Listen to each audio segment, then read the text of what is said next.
Hi this is Paritosh and you are watching I speak about money. Guys, आज इस video में हम बात करने वाले हैं रिटायरमेंट प्लानिंग के बारे में।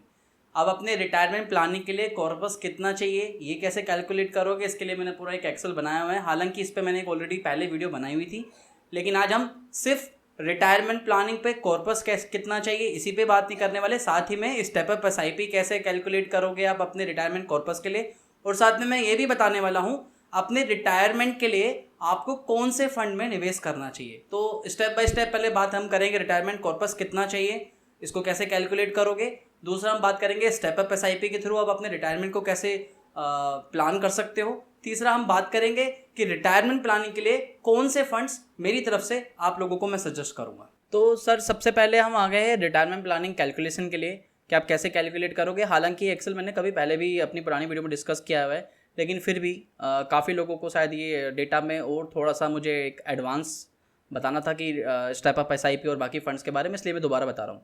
तो सर, ये कैलकुलेशन की जो शीट है बेसिकली मैं अपने टेलीग्राम ग्रुप पे डाल दूंगा, वहाँ से आप डाउनलोड कर सकते हो। तो देखो, आपको करना क्या है, पहले आप देखिए कि आपकी मंथली एक्सपेंसेस क्या है।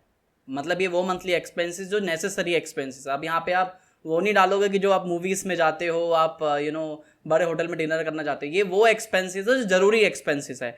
जैसे आपका अगर मान लीजिए अगर रेंट पे रहते हो तो रेंट वाला एक्सपेंसेस हो गया, या आपको पापा को पेरेंट्स को अपना पैसा भेजना है तो वो जरूरी एक्सपेंसेस हो गया, मेडिकल का खर्चा हो गया, वो जरूरी एक्सपेंस। तो पहले देखिए कि आपके मंथली एक्सपेंसेस क्या है जो नेसेसरी एक्सपेंसेस है। सपोज करिए मेरे मंथली एक्सपेंसेस मान लीजिए 40,000 है, ठीक है। तो 40,000 के हिसाब से मेरे को समझ में आ गया कि भैया 4,80,000 रुपीज़ मुझे चाहिए। फिर हम देखेंगे इन्फ्लेशन कितना कंसिडर कर रहे हैं। तो देखो, as a safer side, conservative side में I am taking a calculation of 6%, कि मैं 6% का इन्फ्लेशन कंसिडर कर रहा हूँ। Likely income tax post retirement, अभी मैं ये कंसिडर नहीं कर रहा हूँ कि रिटायरमेंट के बाद मेरी कोई टैक्स स्लैब पे आऊँगा। आप इसे चाहो तो कंसिडर कर सकते हो, आप इसे 10% डालना चाहो 10% पे डालो, तो 10% के हिसाब से कैलकुलेशन आएगी। मैंने अभी के लिए 10% डाल दिया। मान लीजिए मेरी करंट एज कितनी है, मान लीजिए मेरी करंट एज है अभी 34। मैं आपको एक केस स्टडी के बेसिस बता रहा हूँ ताकि आप खुद अपने हिसाब से भी अपने लिए कैलकुलेट कर सकते हो।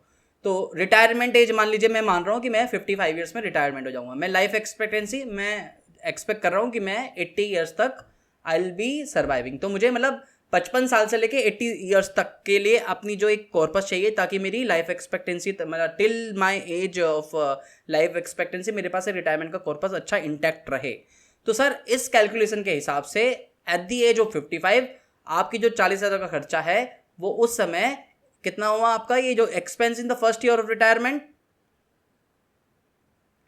लगभग 16 लाख। यस, लगभग 16,31,791। यानी जो ये 4,80,000 रुपये है, बिकॉज ऑफ द इन्फ्लेशन आपको 16,31,791 रुपये चाहिए। लेकिन टैक्स के हिसाब से साथ में मान लीजिए अगर आपने टैक्स कैलकुलेशन लिया हुआ है 10% का प्री टैक्स, अगर आप इसे जीरो भी कर देंगे तो जीरो भी चलेगा, बट आप अपने हिसाब से कैलकुलेट कर सकते हो। मान लीजिए अगर मैं 10% करूँगा तो 10% के हिसाब से कैलकुलेट हो जाएगा। तो अभी मेरे पास यानी जो आज 4,80,000 रुपये की मुझे जरूरत है, इन फ्यूचर में at the age of my retirement उस अमाउंट की जो एक परचेसिंग वैल्यू होगी वो होगी लगभग 16,31,791। तो आपको 16,31,791 रुपये के हिसाब से कैलकुलेट करना है, ठीक है। अब आपकी retirement year, life expectancy minus retirement years, मतलब आपके पास कितना समय है अपने पैसे को करने के लिए, 25 ईयर्स, ठीक है। आप ये कैसे निकला है मैं बता देता हूँ आपको कि ये 80 माइनस 55 तो आपको 25 निकलता है। यस, तो मतलब क्योंकि लाइफ एक्सपेंस आप 80 है और रिटायरमेंट एज 80 है, तो मतलब आपके पास जो रिटायरमेंट ईयर्स होंगे वो 25 ईयर्स है। अब inflation during the retirement year इतना क्या कैलकुलेट कर रहे हो।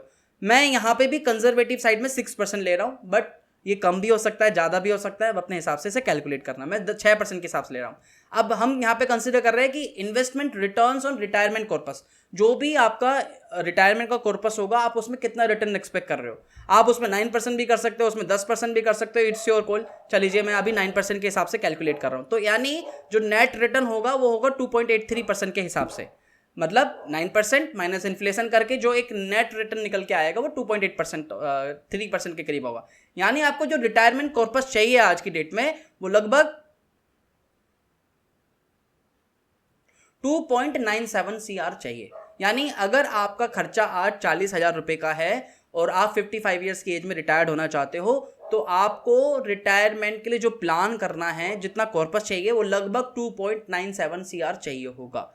अब मैंने यहाँ पे कोई भी इन्वेस्टमेंट कंसीडर नहीं करा कि मेरे पास मान लीजिए कोई इन्वेस्टमेंट नहीं है, आपके पास है म्यूचुअल फंड में कितना है, ईपीएफ में कितना है, ग्रेजुटी में कितना है, इक्विटी में कितना है, या अदर्स इन्वेस्टमेंट उसकी वैल्यू कितनी है, वो आप यहाँ पे डाल सकते हो। आप वो डालोगे उस हिसाब से कैलकुलेशन हो जाएगी। जैसे मैं आपको एक जस्ट डाल के दिखा देता हूँ,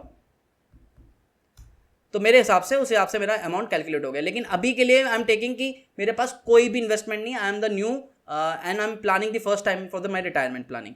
तो मेरे पास डेफिसिट कॉर्पस है, जो मुझे अमाउंट चाहिए होगा 2.97 CR के आसपास चाहिए होगा।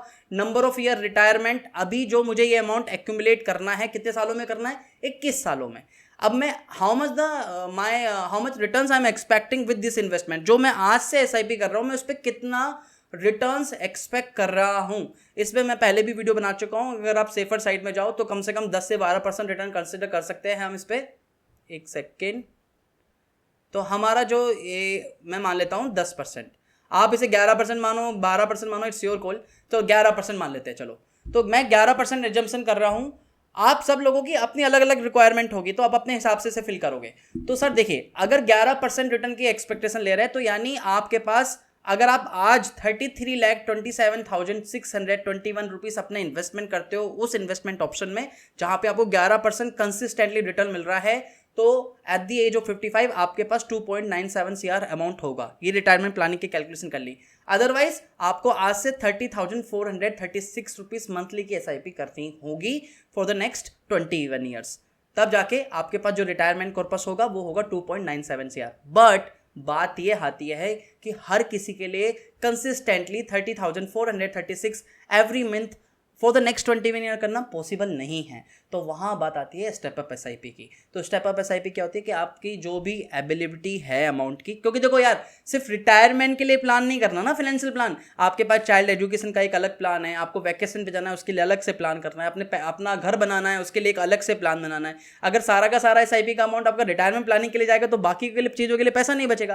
दैट इज द रीजन आपको एक ऑप्टिमाइज करना है, आपको अपने प्लान को, अपने फाइनेंशियल प्लान्स को, रिटायरमेंट प्लान को ऑप्टिमाइज करना है। आप ऑप्टिमाइज कैसे करोगे? तो देखो, आप देखोगे कि आपको कितनी रिक्वायरमेंट है जो आज की डेट में आप चला सकते हो SIP, आप अपने आराम से SIP कर सकते हो। तो उसके लिए सबसे बेटर ऑप्शन होगा आप स्टेप अप SIP में जाइए।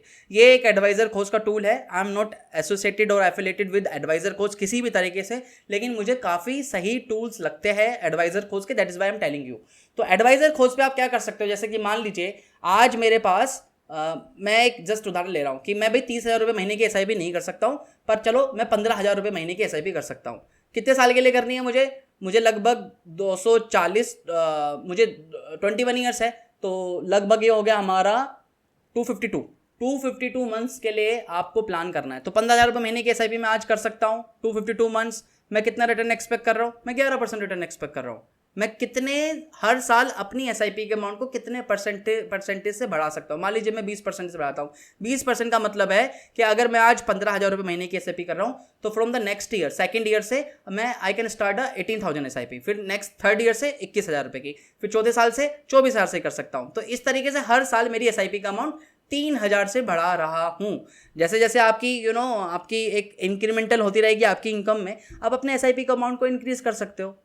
तो एक साथ 35,000 40,000 ना लगा के मैं अभी 15,000 से कर रहा हूँ, 5वें साल के बाद से, 6ठे साल के बाद से 30,000 रुपये की SIP के अमाउंट हो जाएगा आपका। तो इसे बोलते हैं हम स्टेप अप SIP, जब अपने SIP को एक फिक्स परसेंटेज से या फिक्स अमाउंट से हर साल अपने SIP के अमाउंट को बढ़ा रहे हो। तो अगर इस हिसाब से भी देखो तो at the age of 55 years, जब आपके 252 महीने होंगे, 252 मंथ्स होंगे, तो लगभग इस कैलकुलेशन के हिसाब से आपके पास 3.34 CR होंगे। आपको जरूरत है अपने रिटायरमेंट के लिए, जैसे मैंने बताया था, 2.97 CR की। Still you are getting extra. चलो अब इसको थोड़ा सा और कम कर सकते हैं अपने SIP का अमाउंट को, हम 13,000 रुपये कर लेते, क्योंकि हमको अपने अलग फाइनेंशियल गोल्स के लिए भी पैसा बचाना है। तो ये लगभग सही है। 2.9 CR करीब अमाउंट मैं एक्यूमुलेट कर सकता हूँ। मुझे आज 30,000 रुपये महीने की SIP करने की जरूरत नहीं है। अगर I am starting 13,000 rupees monthly SIP, लेकिन मैं अपने SIP को हर महीने 3,000 से बढ़ा रहा हूँ। देखो 13,000 हो गया, फिर देन सॉरी, अब यहाँ पे 13,000 हो गया, फिर आप 15,000 16 हो गया, तो लगभग 2,600 रुपये हो गया। यस, 2,600 रुपये हो गया। तो मैं अपने हर अमाउंट को कुछ 2,600 रुपये के करीब से बढ़ा रहा हूँ हर साल। तो मुझे एक तो सबसे पहले इनिशियल ईयर्स में ज़्यादा अमाउंट की, बड़े अमाउंट की SIP नहीं करनी। कंसिस्टेंटली एसआईपी कर रहा हूँ, हर साल अपने एसआईपी को अमाउंट को बढ़ा रहा हूँ। तो ये है आपका स्टेप अप एसआईपी का ऑप्शन। आप इस तरीके से अपने रिटायरमेंट प्लान को ऑप्टिमाइज कर सकते हो। तो गाइस, अब आप लोगों ने रिटायरमेंट कॉर्पस कैसे कैलकुलेट करना है, साथ ही में स्टेप अप एसआईपी से कैसे रिटायरमेंट प्लान करोगे, ये समझ लिया। अब हम बात करते हैं कि रिटायरमेंट प्लानिंग के लिए कौन से फंड्स में जाना मुझे चाहिए। तो सर, रिटायरमेंट प्लानिंग की जब बात करते हैं तो I have seen a lot of comments, I have seen a lot of males. लोगों के पास रिटायरमेंट प्लानिंग के लिए काफ़ी सारी पॉलिसीज़ होती है, काफ़ी सारे फंड्स होते हैं। इतना सब कुछ करने की आपको बिल्कुल भी ज़रूरत नहीं है।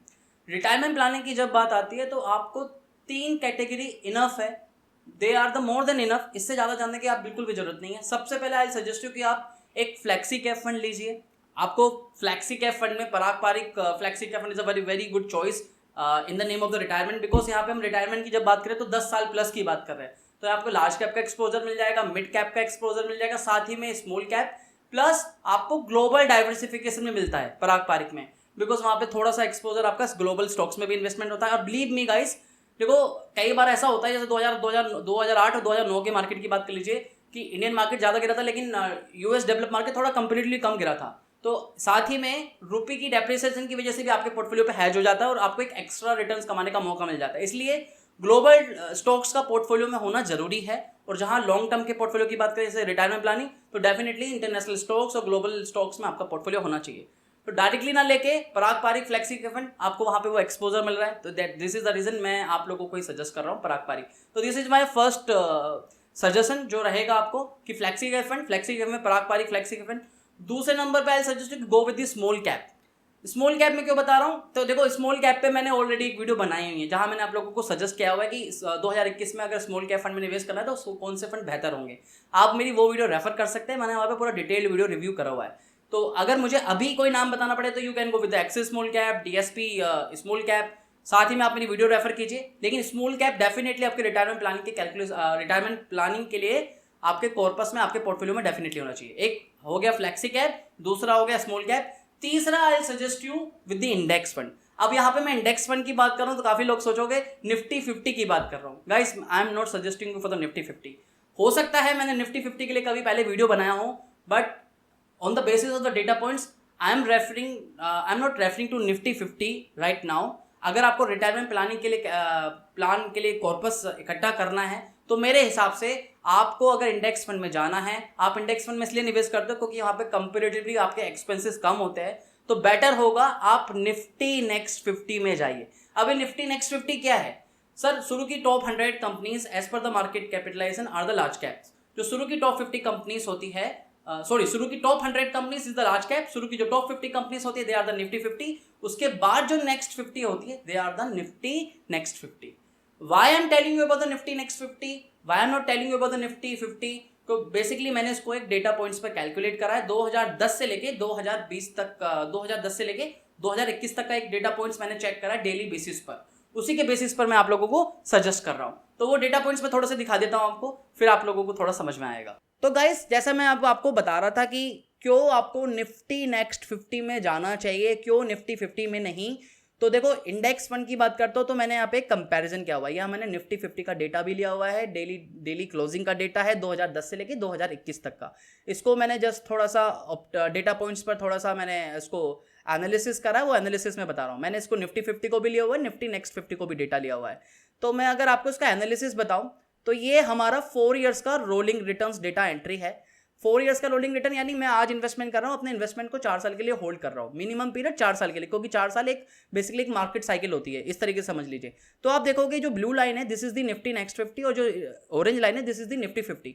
तो आप देख सकते हो Nifty next 50 is performing a very with a very good margin if you will compare with the 2010 से लेकर 2021 तक का 4 साल के रोलिंग रिटर्न्स बेसिस पर Nifty next 50 is performed very well. तो that is the reason Nifty next 50 is one of the good choice. चलो, ये तो हमारी हो गई चलो रिटर्न साइड पे। अगर मैं इसी का ड्रॉ डाउन की भी बात करूं कि draw down I mean to say कि अगर मैं हर साल एक साल के टेन्योर के ड्रॉ डाउन की बात करूं कि हर साल में मैक्सिमम आपके पोर्टफोलियो में कितनी गिरावट है निफ्टी 50 और निफ्टी नेक्स्ट 50 की, तो आप देखेंगे इनिशियल ईयर्स में शुरू के 2010 से पहले की बात करें तो निफ्टी नेक्स्ट 50 वॉज वेरी काफ़ी वॉलेटाइल था if you will compare with Nifty 50। But अगर रिसेंट ईयर से बात कंपैरिजन करें तो आप देख सकते हैं Nifty next 50 is very much stable. Even in some period of time Nifty 50 is giving a negative return, but still Nifty Next 50 is giving a very positive return. और आप अभी के पर्टिकुलर रिसेंट टेनर्स भी देखेंगे तो रिसेंट टेनर्स में भी काफ़ी चीज़ आती है कि निफ्टी 50 और निफ्टी नेक्स्ट 50 कंपेरेटिवली काफ़ी हद तक सेम चल रहा है. बट अगर ऐसे आप जैसे मैंने अभी आपको यहाँ पे दिखाया लॉन्ग टर्म पोर्टफोलियो लेवल पे बात करें तो Nifty next 50 is performed very well if you look at the last 10 years data, 4 years का रोलिंग रिटर्न्स के बेसिस पर. तो अगर हमारा इन्वेस्टमेंट टर्नओवर 7 साल 8 साल 10 साल है तो निफ्टी नेक्स्ट 50 में आपके पास जो कॉर्पस होगा, फंड वैल्यू होगा, कंपेरेटिवली ज़्यादा होगा. और क्योंकि निफ्टी देखो एक रीज़न ये भी है क्योंकि निफ्टी 50 में अगर आज आप उसका एक इंडेक्स को उठा के देखोगे तो आप देखोगे शुरू की जो टॉप 10 कंपनीज हैं उनमें शुरू की टॉप 10 कंपनीज का 60% एक्सपोजर है निफ्टी 50 में.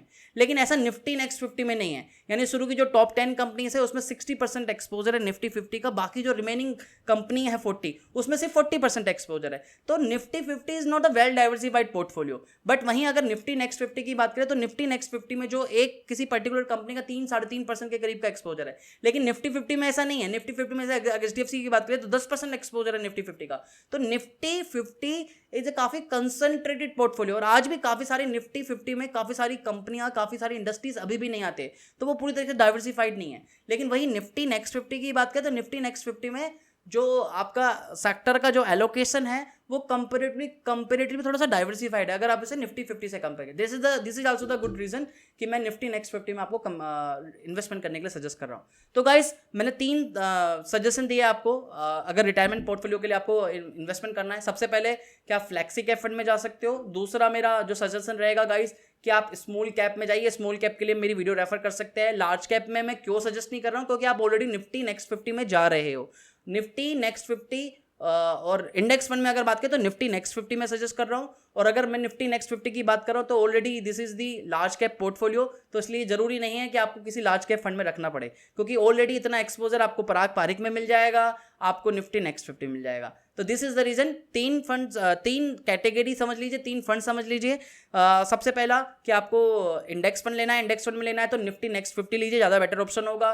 दूसरा अगर आपको लेना है स्मॉल कैप फंड लीजिए. तीसरा आपको लेना है तो फ्लेक्सी कैप में Parag Parikh flexi cap fund is one of the good choice. तो आज के लिए इतना ही था. अब मैं चाहता हूं, मैं आप लोगों को होमवर्क दे रहा हूं. आपको करना क्या है गाइस, आपको सिंपली इतना करना है कि आपको ये रिटायरमेंट की प्लानिंग की कैलकुलेशन खुद से करनी है. आप अपने अमाउंट अपने हिसाब से इसे कैलकुलेट कीजिए.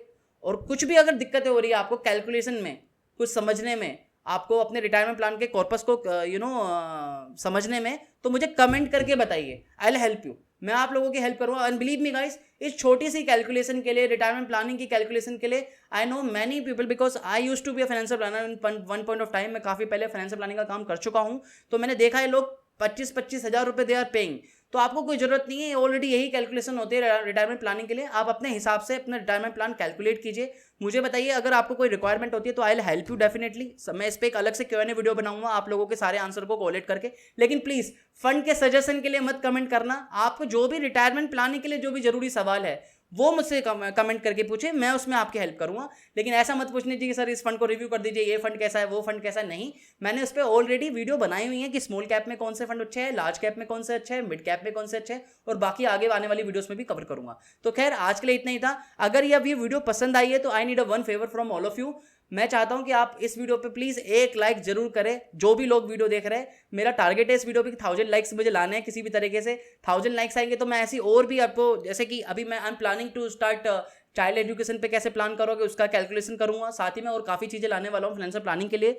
I will teach you everything about the financial plan. आपको कहीं किसी दूसरी जगह जाने की जरूरत नहीं है जिसमें पे करना पड़े और आपको फाइनेंशियल प्लान बनाना पड़े. मैं चाहता हूं कि आप लोग खुद से सीखें, खुद का फाइनेंशियल प्लान बनाएं और खुद से उसे ऑप्टिमाइज करें. आपको किसी को पैसा देने की जरूरत नहीं पड़ेगी. तो फिर आज के लिए इतना ही था. बस I need a one favour, video like करनी है. चैनल अगर पहली बार देख रहे हो तो सब्सक्राइब कीजिए, बेल आइकन क्लिक कर लीजिए, तभी आपको मेरी नई वीडियो का नोटिफिकेशन मिलेगा. नई वीडियो मिलेंगे बहुत जल्दी नए टॉपिक के साथ. तब तक के लिए धन्यवाद. वंदे मातरम. जय हिंद.